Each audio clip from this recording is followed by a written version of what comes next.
मुझे बिल्कुल ऐसा लग रहा है जैसे मैं अपने परिवार में आई हूँ, बेटी के रूप में, बहू के रूप में, भाभी के रूप में।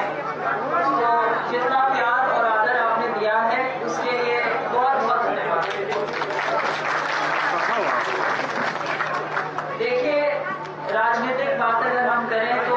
पिताजी ने आपको कई सारी बातें आज भी बताई हैं, पीछे भी आपके पास आती रही हैं, लगातार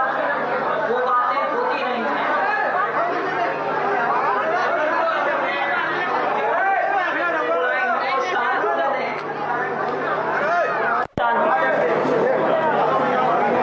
राजनीतिक बातें आपके बीच में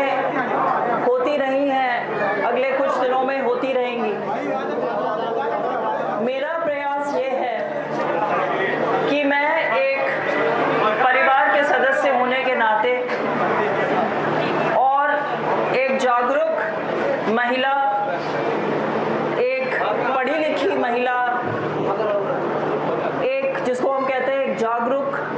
वोटर की अगर हम बात करें,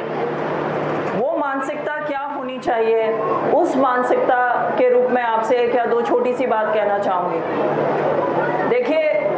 राजनीतिक जिम्मेवारियों के अलावा मेरा अपना ये मानना है कि जो राजनेता होते हैं उनकी एक और बहुत बड़ी जिम्मेवारी होती है, और वो जिम्मेवारी होती है व्यक्तिगत जिम्मेवारी। इससे मेरा मतलब ये है कि जो हमारी युवा पीढ़ी है, जो आज युवा भाई मैं देख रही हूँ पीछे खड़े हैं, या जो आज बच्चे हैं, आज आगे 10 साल में 15 साल में युवा होंगे, उनको अपने सार्वजनिक जीवन में आचरण से प्रेरित करना भी एक राजनेताओं का दायित्व होता है। इसे आप लोग जो यहाँ बुजुर्ग बैठे भली बात ही समझते हैं। आज की राजनीति में आप मुझे बताइए, हमारे क्षेत्र में ऐसे कौन से युवा नेता हैं जिनको आप प्रेरणा स्वरूप चाहेंगे कि आपके बेटे, आपके पोते, आपके भाई उन जैसे हों? मैं उनकी ना सिर्फ उनकी धर्मपत्नी होने के नाते, पर उनका आचरण बहुत करीब से 15 साल देखने के बाद आपको ये कह सकती हूँ, जिस तरीके से हमारा बेटा,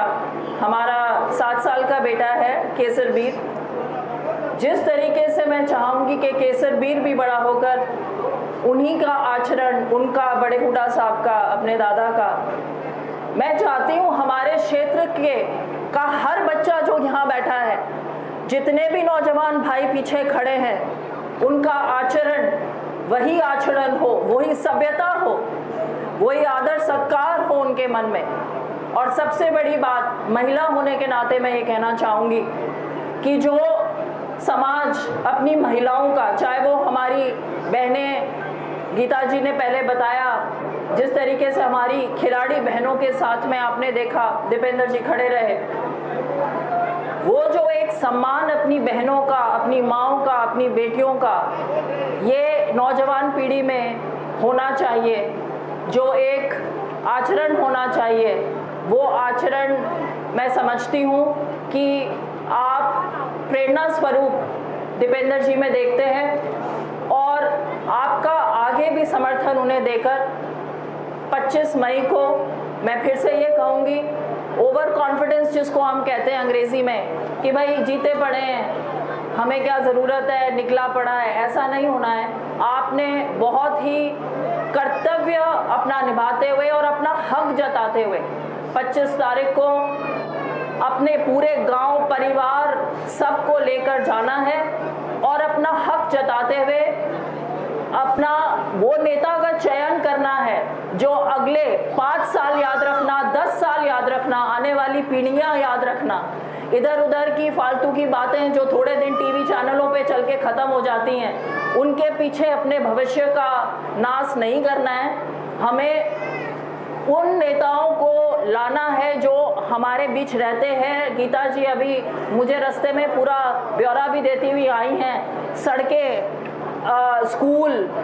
चिकित्सालय, ये जो काम होते हैं, ये काम वो होते हैं जिनसे हमारी गांव की पहचान बनती है, हमारी पीढ़ियां जो हैं वो आगे जाके एक विकसित पीढ़ी के तौर पे अपने परिवार का, अपने देश प्रदेश का नाम आगे बढ़ा पाएंगी। इन्हीं सभी चीज़ों को याद रखते हुए मैं आपसे निवेदन करती हूँ कि आप 25 मई को जाकर दीपेंद्र जी को अपना समर्थन दें। उनके ना आने की वजह आप जानते हैं, समय कम होता है, हमारा क्षेत्र बहुत बड़ा है। मैं उनकी जगह आज आपके बीच में आई हूँ।